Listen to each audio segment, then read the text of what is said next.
All right. So, welcome to FTK over the air subtitle something. After hours, additional analysis. I don't know. Something. But Something. I am Justin Tolman here with Xtero and I have Allan Buxton here with Epic. Allan, how are you doing today? Allan, how are you doing today? I'm all right. Justin, how are you? Cleaning my office, as you Oh, can see. yeah, it's fine. It's see, this is why you zoom in really close because then it's like you can just shove everything off to the Yeah, side. I should have adjusted that, but next time. No, but okay, so we're gonna try something a little different. We're just gonna have a little bit of fun with this. So I've got Allan on with us today, and Allan, we're going to take a look at media, shows, movies. I would say music, but I'm pretty sure there's no abuses of forensics in music. I would love to find it, but I bet we can.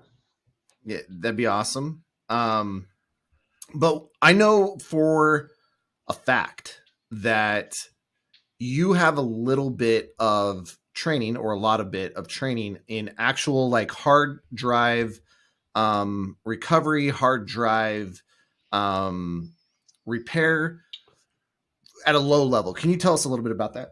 Yeah, sure.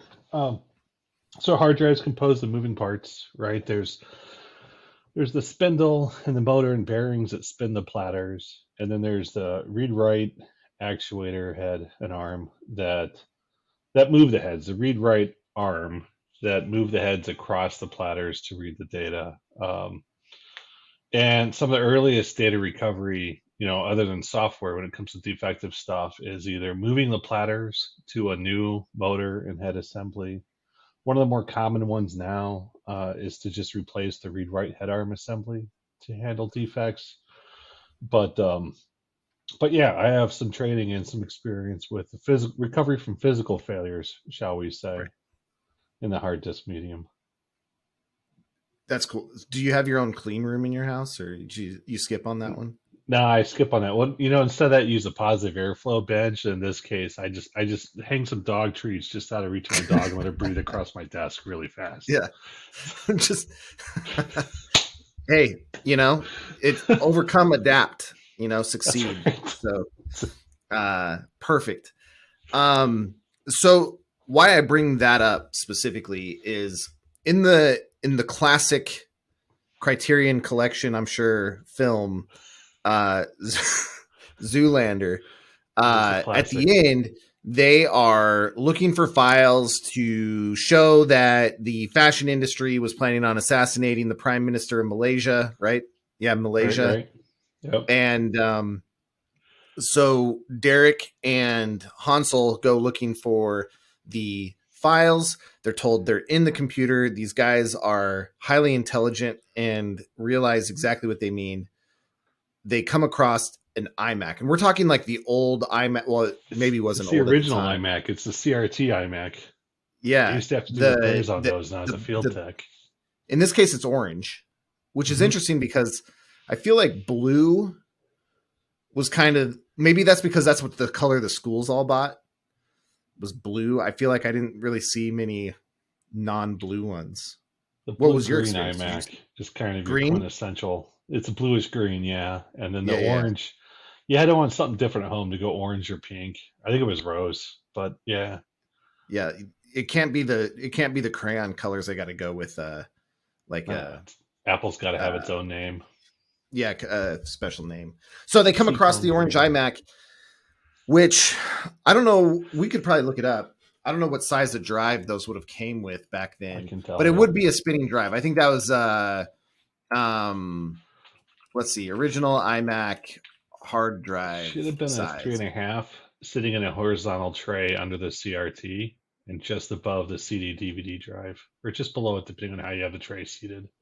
I have to used to have to repair those monsters when I was back in college. Yeah. Okay. So 5,400 RPM, so blazing mhm. fast. Um, Up to 128 gig. So nothing crazy by today's standards for sure. But in the scene, one thing I want to talk about is when they come across the machine. We just watched the clip. It appears that the machine is off before they come on it because they hit the keyboard. The thing doesn't light up. You don't get a sound. So we're going to have to assume that the machine was off when they found it. Somehow they missed Which, the power button on the keyboard. well, I mean, they're male models, you know. If they hit every key on the keyboard, but they missed the power button. But they missed that one. It takes a special person. But if the machine is off, and we can't really assume. I mean, that's pretty dangerous. But if the person who was using that machine turned it off properly, that would technically should dock the head right into a safe-ish position. Is that correct? In one regard, yeah, the heads shouldn't be sitting over the platter, meaning Right. that when they strike, and they will strike with that kind of fall, um, the heads will strike the arm below it. It will not strike the platter. So you technically don't get any data loss on the platter from that particular impact. Yeah. So let's say they throw it, it survives. We could recover data off that. They'd start talking about like backups and stuff, but we could, Sure. in theory, get data off of it. Given that we've found some pretty damaged machines, and you can still get crap off. But what if you did have a head crash? Is there any coming back from that? Yeah. Oh, yeah. So when a head strikes a platter, you lose the data where the head struck. The best case scenario is the head strikes and bonds to the platter or sticks to the platter, uh, because then it doesn't drag across a spinning platter or it doesn't and create more bad sectors. In a situation like this where the heads are off the platters, you're talking about a head swap. You replace the whole swing arm assembly from a donor drive, same make, same model, same circuit board. It's got to be very precise, but you would do a set of heads and then see what you read off the platters. If the motor or the bearings were damaged, you might be a full platter swap to a donor drive, is a little bit more involved and carries a bit more risk than just changing the heads. The platters have to be aligned. If they lose alignment, there's no way to realign them. So if you can't just pick the platters up one by one and just move them over. It's not a game of Jenga or anything else. You have to pick all the platters up in sequence, and they have tools for this. The tools are kind of primitive looking, but they have tools that will pick those platters up and move them on to a new in alignment. But it's nerve wracking because you get one chance at it. If you screw that up, you're done. So Yeah, head there's swap you no can do all marks. day. What's that? There's no marks on the platter like put this here, like little notches or No, whatever. That'd be no, cool no. though. Track zero is not labeled. Yeah. This is your alignment point for your cylinder isn't labeled. But no, but you could do head swaps in theory all day long until you get a working set. Um, you'll wear the connectors at some point, but you can work around that. When you get to moving the platters, you get one chance at it. So if in theory this is merely a set of heads with full recovery, in theory. In theory. Someone's gonna throw an In iMac, and we're gonna get hit on Twitter with like I threw my iMac and no one could get my data back, and we're gonna hear about it. But So I kind of want to track one down, but I don't know. They're so old now. They're so old now that even if I was like, I'd have to pull the drive out, Mhm. image it, like I'd just hash it, and then throw it off a balcony, then pull the drive again and just hash it again and see if anything changed. You gotta So, find two, or you gotta find a couple donor drives to make sure you can hash it that second time. well, I But just see if it worked. I If it mean, didn't, it's not then gonna then work. we'd have to go. It's not Then we'd gonna have to work. go there. I think we both know it's not gonna work. Maybe they built things better back then So, or fun something. fact: the iMac was the beginning of the quality decline. They quit using SCSI drives to make a more affordable Mac. This is the box that when, if I remember right, this is when Jobs was welcomed back the second time because Apple was on the verge of bankruptcy. And one of the moves was to cheaper hardware, and that included IDE drives. So they're not even good SCSI drives. They're more robust in terms of error handling. Um, but they're easier to find. We could probably find a few drives if you wanted to try it. I don't know who's got an iMac shell they'd be willing to let you huck, though. We should, I guess we'll go dumpster diving at there's some school or Hmm. something, they work for a government institution. They're like, nah, listen, we're not filling out the paperwork to dispose e-waste those, so just chuck them in a back. There's got to be one somewhere. I mean, they're only 25 years old, 24 years old at this point. Someone's got a few out there. There's an enthusiast somewhere keeping the dream alive for you. There's an enthusiast that keeps a dream alive that will also let me chuck it off a balcony. Yeah, maybe if you Yeah, let them on the podcast. yeah, there we go. Just 5 minutes of fame. There we go. But at 5400 RPM at 128 gig,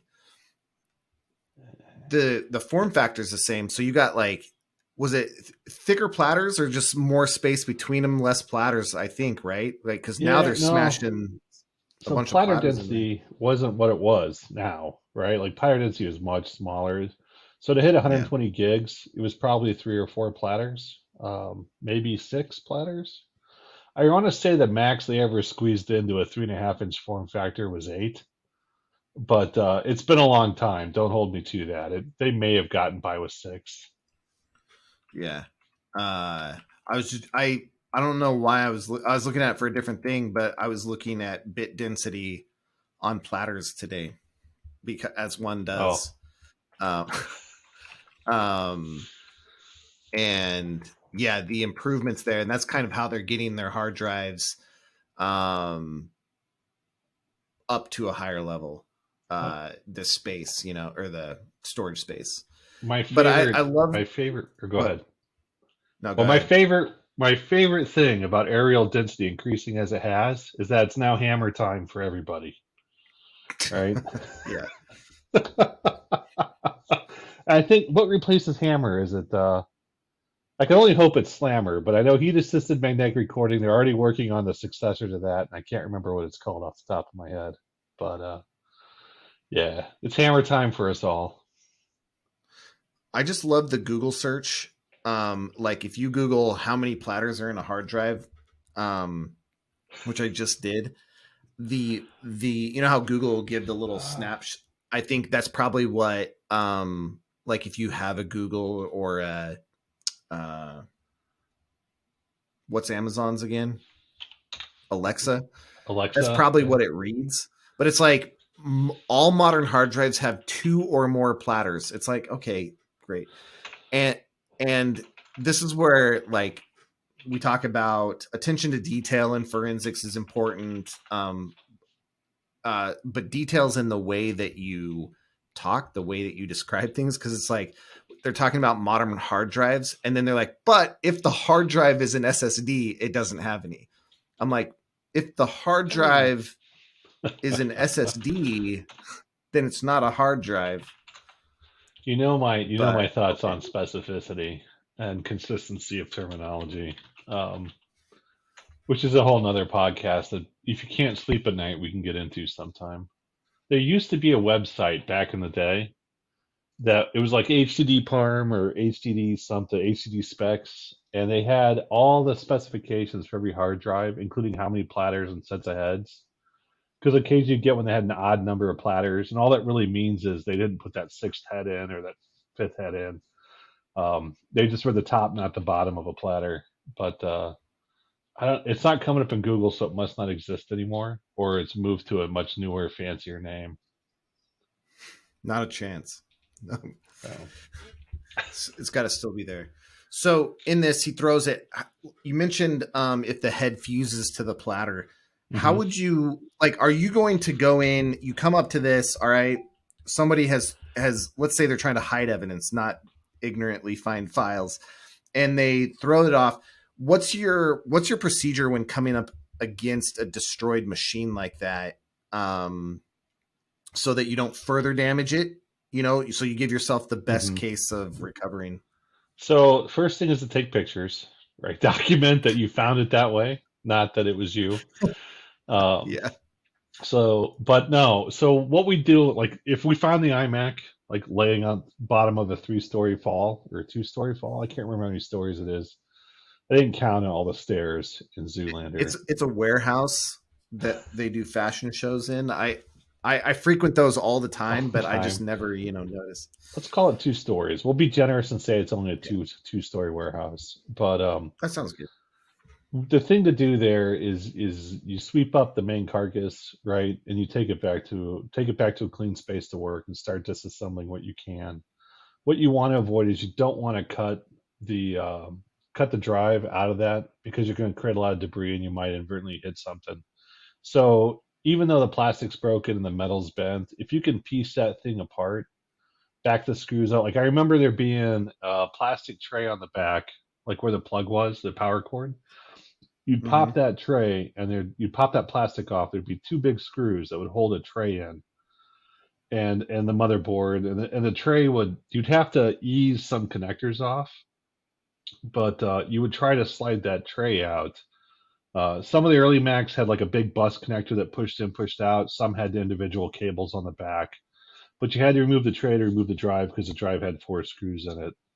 So if you can get that tray to slide out, you would do that. If you can't get that tray to slide out, you would try to every way you can to free that tray before you went into cutting that Mac apart.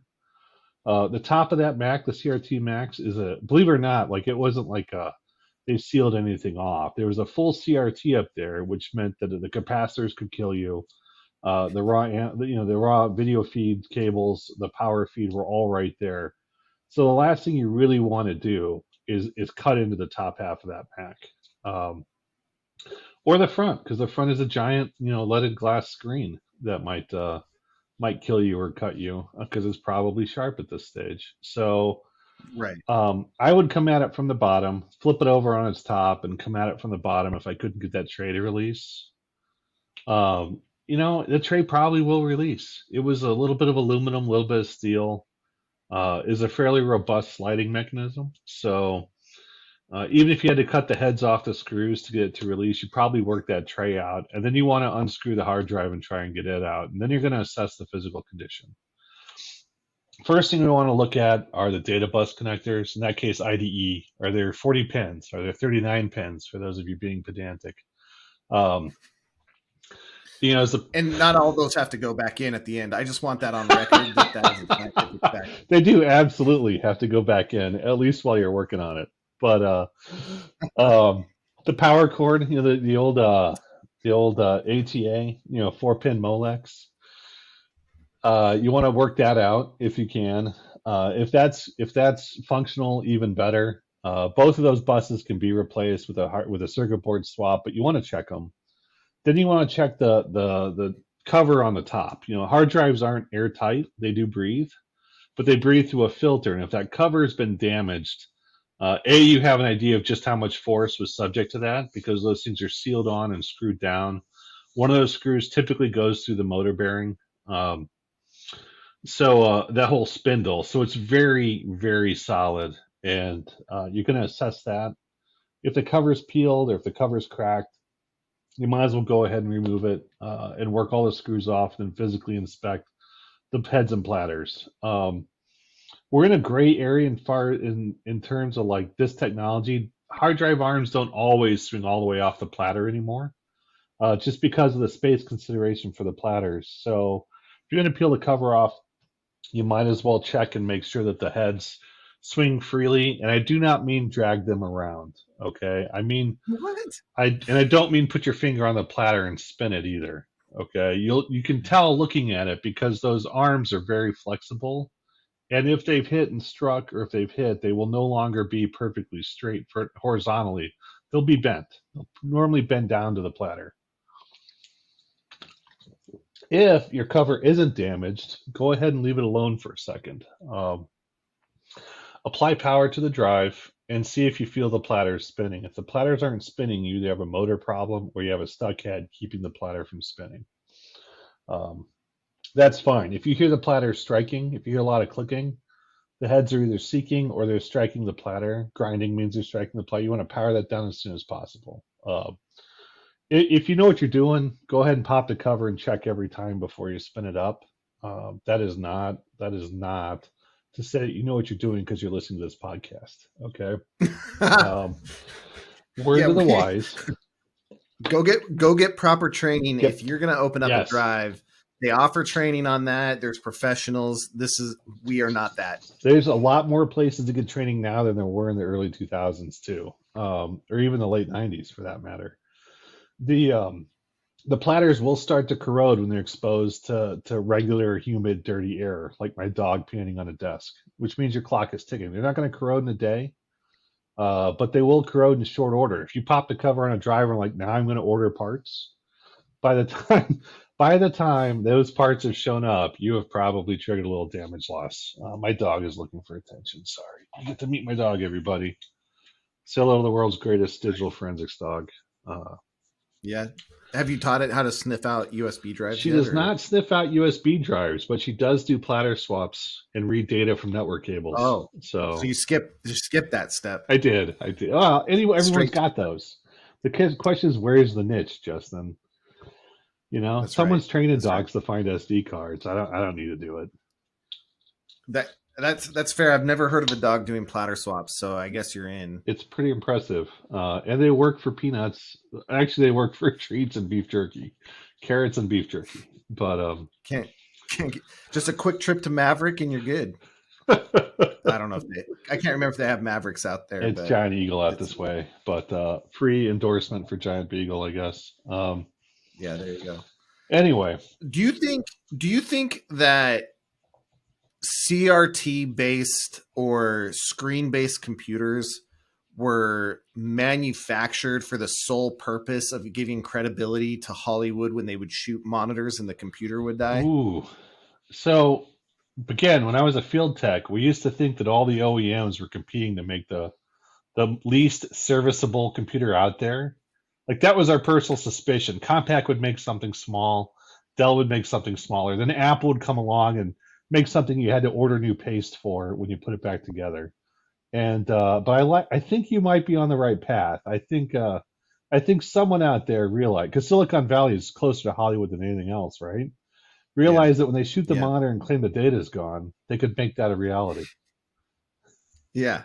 I feel like that's the only conceivable reason, but I've never understood that mentality. Like, because I don't know anyone, even like computer illiterate, who thought there was actual data in the monitor. Yet Hollywood seemed to like, hey, the monitor got shot, so now it's gone. At Yep. least with Zoolander, they threw the whole freaking thing because it was an all-in-one. That's a good point. That's a very good point. They got it So right. I mean, points to them on accuracy and Hmm. uh, although it would have been classic had they walked out there with just a normal like CRT monitor off of another Hmm. machine and just chucked it off and If just someone call was it like, good. you know what iMacs cost? We can't throw one of those down the stairs. Let's just check a Oh monitor. Let's go grab Phil's yeah, monitor. oh He yeah. doesn't use it. So yeah. So at the end of the day, Hansel chucks an iMac off of the second story balcony, his DJ station, because he was there at the turntables. What percentage you given the chances of recovery off of that? Uh in a qualified lab or just a couple of jerks with a Yeah, podcast and some qualified power lab. tools? Qualified lab? Yeah, yeah. I'm going to go on a limb and say probably 90% good odds they can get that data back. Probably 95 to 98% of it, depending on the state of the disk in advance. You know, assuming the disk worked and had no bad sectors beforehand, it might not because it's not spinning. So Right. even in a worst case scenario where there's 8 heads, that's 8 bad sectors if they stick. Um, if they stick and drag, I don't know how you do that. I don't know, like maybe you still lose a little bit, but hang on, my dog's. I don't know if you hear it. No, Chloe, go lie down. Go lie down. Needs Um, another jerky. wow, she's hitting me up. She heard me say the word treat. Now she thinks she's entitled to one. But uh, yeah. do you think when the head hit though, is it going to wipe out a cluster or not a cluster? Like that's an official term, but like a group of sectors around the head, or do you think it's small enough that it's just going Uh, to it's small Cap out a enough. sector or two. Those heads, read one bit at a time. Like they're designed to read bits Yeah. for checksumming. Now they Yeah. read more than a bit at a time, but um, it would be a bad sector in a block, as Apple likes to call them, because they got to be different. But um, the actual literal impact of it, who knows? One file, maybe part of a file. Nothing Sure. crazy. I mean, it's HFS, maybe HFS plus, early OS 10 at the latest, so it's not encrypted. Disk optimization and defrag exists at that point in time. I honestly think you have pretty good odds of getting that data back. Nice. Well, here's the main takeaway, though. Remember, he had what's his face? I don't even remember his character's name, but it's Stiller is his real name. Zoolander. I don't know. He's Derek Well, no, Zoolander. He's the it's title Ben character. Stiller's father plays the dude, right? Oh yeah, Jerry Stiller. And he's got the backups at home. He calls his wife and starts telling where the backups are. And so that I think is the main moral of this story. Offsite backups, whether it's for your personal data or for corporate data, offsite backups. So for the rule is the 3-2-1 rule, right? Like he got it half right because he had one copy offsite. The rule is, and it was the thing back then, because I remember in the 90s listening to an admin tell me about it. The 3-2-1 rule is 3 copies of your data, 2 in fairly short accessible area and 1 offsite. There you go. So the only thing they screwed up is there was probably another copy kicking around in that warehouse that they could have found faster, but they would not have had a Local computer to cloud plug it in into. early 2000s. Yeah, maybe. Some jazz drives. Jazz drive, nice little FireWire jazz drive, or maybe they didn't have SCSI unless you added it, but it would have been FireWire. Zip drives, though. What's that? Do you think the zip drives? Do you think they had remember they had 100 MB zip drives, and then they maybe around that period of time they went up to 120. The LS120 iMation, that was the drive that could work it could also read floppies. See, why not have an LS120 when you have a floppy disk drive? That was the sales pitch on the LS120. The iOmega went from 100 to 250. The Jazz was 1 gig, and then maybe up to 4, I think. Been a while. I think they should bring back the zip disk concept, the hard, thick Star Trek, the original series floppy, for no good reason. No conceivable reason. Everyone could just carry a much larger thumb drive in their pocket. It's like foldable phones. Hey, your phone, is it too bulky? Here's a bulkier one. Buy it. Okay. Yeah. All right. That's kind of what we've done with phones. We've gotten rid of all the portability. It's about screen size. Yeah. Because the last thing we do now with our phone is actually use it as a phone. Why should we put it in our pocket when we can hold it in our hand and tell everybody we got a shiny new phone and never mention it doesn't fit in our pockets anymore? This is like totally off topic, but I just read a book called The Boy Crisis by Warren Farrell. And in that book, he says that teenagers, specifically teenage men, should not keep their cell phone in their pocket. Yeah. You shouldn't keep your laptop on your lap either. You should have an actual barrier. I thought you were going to go, you shouldn't keep your laptop in your pocket either. And I was like, fair. Bring back the Jinkos with the large jump drives and the whatever. All right. So we're going to say pretty good chance to recover data. And we also pull from that clip that the 3-2-1 rule, we don't know if he had quite 3 copies, but we know he had at least 2, which is better than none. And yeah, so I think all in all, the data is still safe and the files still are in the computer. So it is accurate, just maybe not what they thought. I would say that's at least fair, maybe charitable. Well, I mean, hey, what we took this as an opportunity to learn about physical reconstruction, physical data recovery. Sure. Anything you want to add, Alan, before we shut down these shenanigans for this episode? No, that was. Thanks for taking me back to the iMac past. That's all I got. Yeah, I think it's an important past to be part of. Maybe not. Did Apple pay Okay. for this episode? Is that why we're doing it? Hey, if Apple wants to sponsor me, I'm not sure how that conflicts with Xtero and all this sort of stuff. But if Apple wants to sponsor this podcast, I will gladly accept that Oof. that sponsorship. So Okay. they can reach out. Okay. That's fair. All right, All right. We gonna do this cool. again, or is this Alan, it? No more episodes. we're gonna do this again. Okay. So no, we're gonna do this again. We actually Alan and I got together. We actually have a few other things queued up. We started with Zoolander.